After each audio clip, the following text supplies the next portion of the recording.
అందరికీ నమస్కారం. నేను మీ Anasuya Bharadwaj. Please like, share and subscribe మన గుంతకల్ న్యూస్. మన గుంతకల్లు న్యూస్ కి స్వాగతం.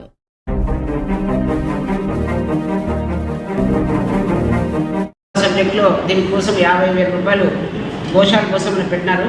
అది ఇమీడియట్గా చాలా ఇబ్బందిగా ఉంది గోశాలది.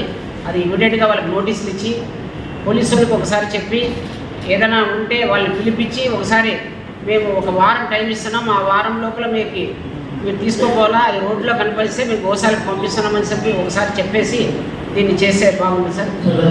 అలాగే గతంలో కుక్కలది కూడా చెప్పినాం సార్. కుక్కలది కూడా సబ్జెక్టు 18 నంబర్ పెట్టినారు.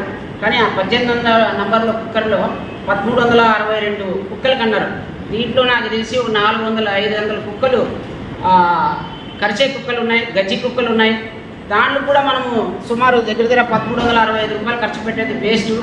దాన్ని ఇమీడియట్గా దాన్ని ఏం చేయాలనేది ఒకసారి ఆలోచించేసి ఇంకా దానిపైన అంటే మనము ఊరికే గర్భిణీ అంటే మళ్ళీ పిల్లలు పుట్టుకోకుండా అనేది పెట్టినాము.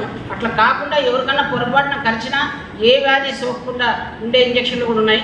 ఆ ఇంజక్షన్లు వేస్తే బాగుంటుందని చెప్పి మా ఉద్దేశం సార్. దీనిపైన వివరణ తెలిసిందిగా కోరుతున్నాం. కమిషనర్ గారు, చైర్పర్సన్ మేడం, శానిటేషన్ సిబ్బంది అందరితో కలిపి ఒక మీటింగ్ అరేంజ్ చేసి మనకు 10 రోజుల నుంచి దీనికి కసరత్తు జరుగుతుంది. ముఖ్యంగా కుక్కలు, ఆవులు అన్న దాని మీద డెసిషన్ తీసుకోవడం జరిగింది. ఆవుల యజమానికి 1-2 సార్లు నోటీసులు ఇచ్చాము.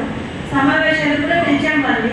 కానీ వాళ్ళు ఇప్పుడు దాకా కొంతమంది ఇంట్రెస్ట్ చూపించుకోవడం వల్ల మనం ఇంకొకసారి మీటింగ్ కండక్ట్ చేసి ఆవులను తరలించడానికి మనం ప్రెస్ మీట్ పెట్టి వాళ్ళకి ఇన్ఫార్మ్ చేస్తాము. తర్వాత మనం ఆవులను తరలించడం జరుగుతుంది. కుక్కలు వచ్చేసి స్నేహ అనిమల్ వెల్ఫేర్ సొసైటీ వారితో అగ్రిమెంట్ చేసుకోవడానికి మనము ఫస్ట్ కౌన్సిల్ మీటింగ్ అనుమతి తీసుకోవాలి. కాబట్టి దీని తర్వాత కుక్కలకి మొత్తం అగ్రిమెంట్ వర్క్ ఆర్డర్ ఇచ్చి దాని కుక్కలు కూడా ఆపరేషన్ 1650 అనేది ఆపరేషన్తో పాటు వ్యాక్సిన్ కూడా వేస్తారు ప్రతి కుక్క కూడా.